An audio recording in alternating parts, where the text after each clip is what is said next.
Hey everybody, this is MyCollectables coming back with another video for you.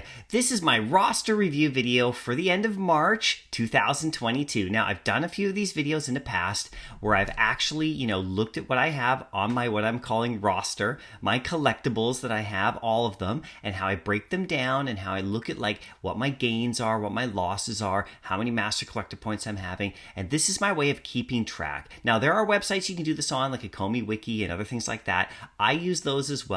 But I also keep, a physical copy, digitally physical on my computer about all of the stuff that I have. And I keep it up to date every week or so. I do another update just so I can see where I'm going. So let me show that to you today and I can compare it to my previous month. So I did one in December, January, February, and now March. And you can see here, if you watch the video, my ups and downs and where my roster is sitting at. And also, I'll tell you towards the end of the video what my direction is moving forward, right? So if you like the video, you can hit like. If you want to subscribe to the channel and get more of these videos as well, that would be great. You can also join the channel as a member. I do tons of giveaways on our member streams and our live streams, so do that. That would be great. And you know what? If you want to comment down below, let me know what you're doing with your roster. That would be great. I'd love to hear how you're doing. I mean, that's what this thing is all about, right? So let's get into it. This is my roster review. So right up here, I'll just take you back in time. We'll step into the DeLorean, into the time machine,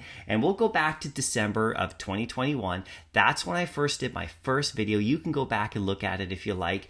Now, at that particular time, I had spent, in terms of purchase price, so I call it PEP, the two P's, what my purchase price was, what my total market value was of all of my collectibles and comics combined, and then like what my gains were. So at that particular time, I had 3,416. That's how much I had spent in, total purchase price of the collectibles I owned.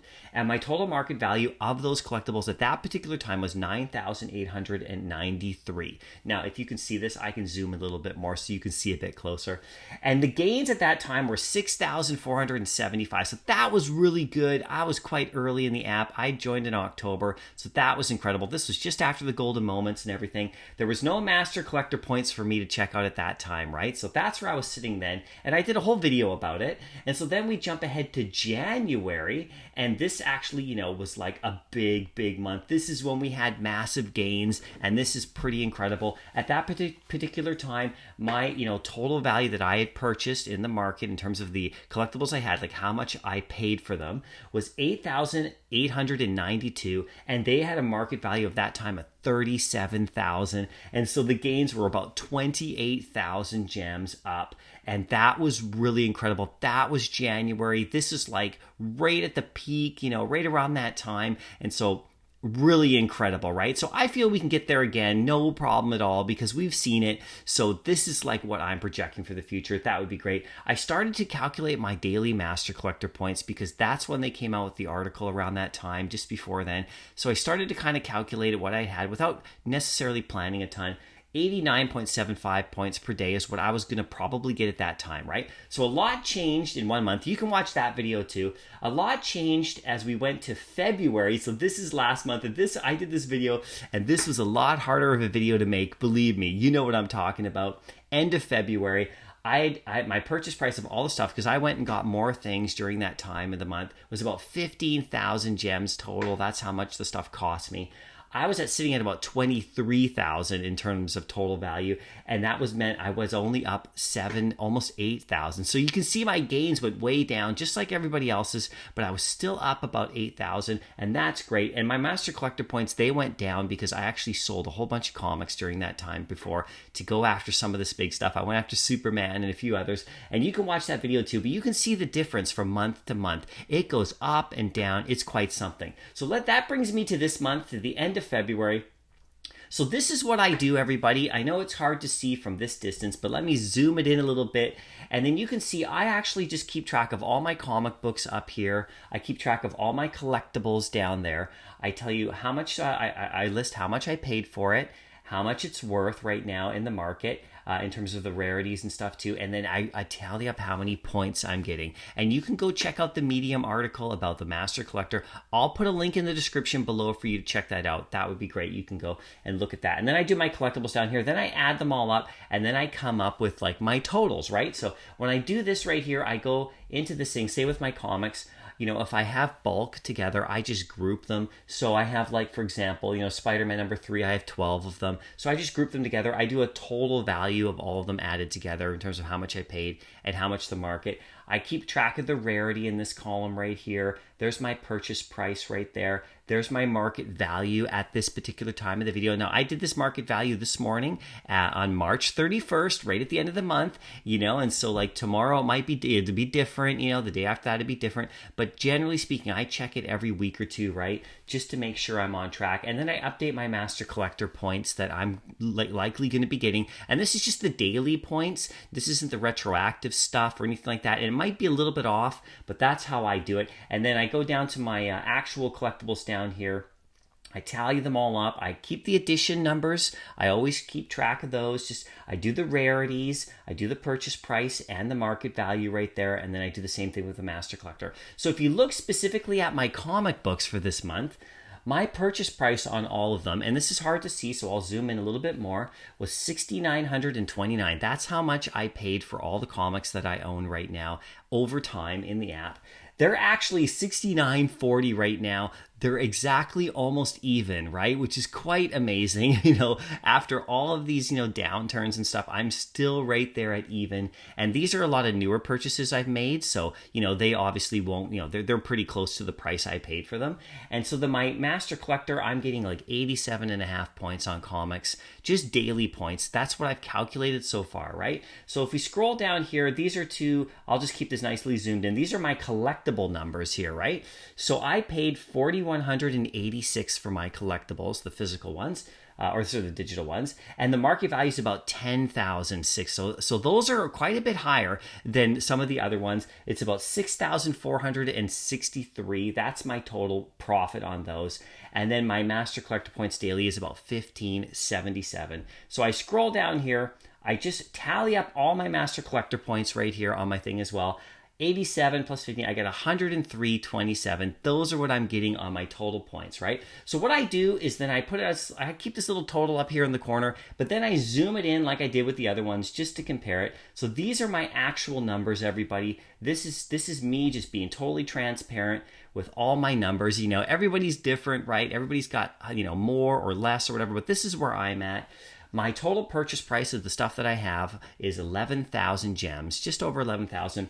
The total market value is just over 17,000 of what I own, 17,500, so 17 and a half.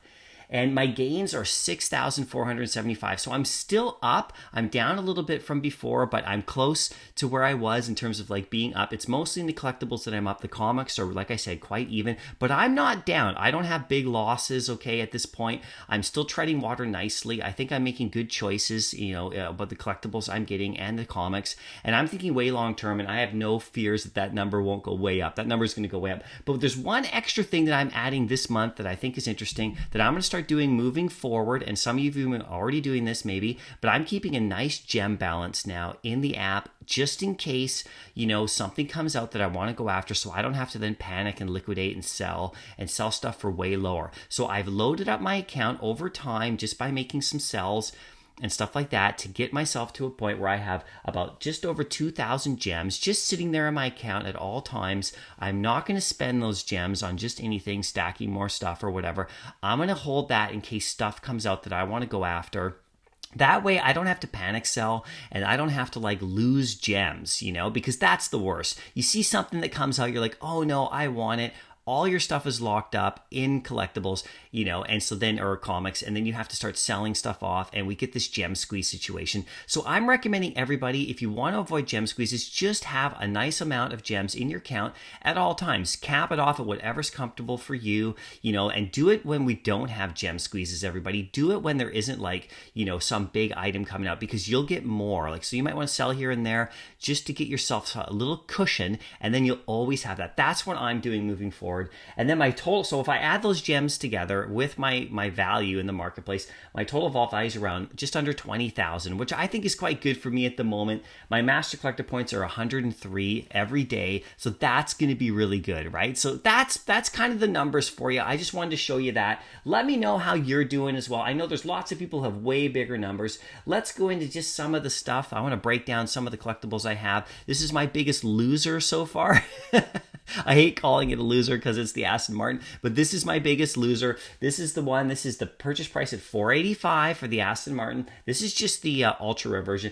It's down to $350 right now, so I've lost about 135 gems on that. Now, I haven't technically lost them because I only lose them if I sell, and I'm just holding on to the Aston Martin, right? So it was up higher than this. It came down, so I'm riding this one. I'm just sitting in the car, letting it take me for a ride. It's all good, but it's down right now, so that's interesting, right? So, and then if we go to, you know, just one that I liked for compare about last month, the Spider-Man rare that I have, he's always been up. He's down a little bit from before. I'm up about 170 on the Spider-Man rare, so I'll keep this one too. I'm not going to sell him at all. And then my Superman is still doing pretty good. I'm up still 500 gems on him. I bought him back in January at $21.99. He's still up 500. He's up and down, as we know. He got up to 3,000 a few days ago. He's come back down just under 2,700, but that's okay. I think I'm doing quite well with Superman. I don't mind holding on to him for quite a long time as well, right? So this is what my focus is in the last little bit. This is what I've been doing. I wanted to share this with you as well.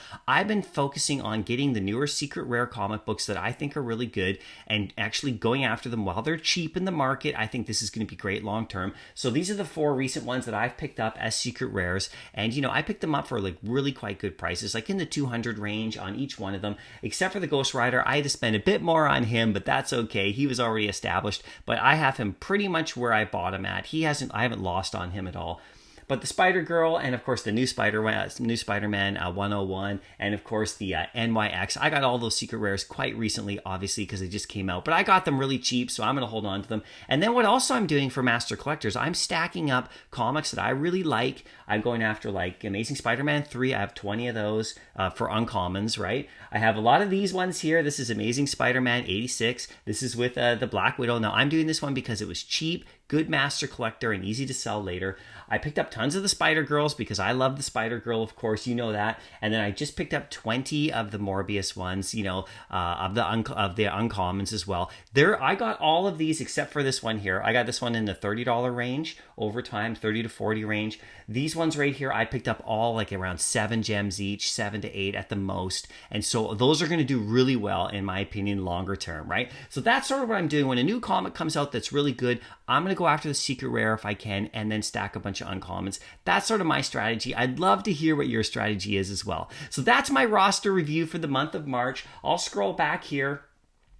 I'm doing all right. I'm feeling pretty confident about my stuff. Like I said, things go up and down. I've sold a bunch of things over time. I've changed my focuses. You got to keep going. But like I said, this is new for me. I'm keeping that gem balance in there. This is my $2,000 gem balance, or so 2,000 gems. And this is in case anything comes out that I want to go after, so I don't have to start liquidating stuff like a madman. And I think that's what probably a lot of people should think about doing as well. That can help avoid some of these gem squeezes because, you know, then people won't be selling and panicking, trying to get into stuff. Keep that stuff, keep a little thing for yourself on the side just in case, and don't touch it, just leave it there if you can, all right? That's my recommendation to you. Now, I hope you liked the video. I'll see you in the next roster review, see you in my live stream, and happy collecting.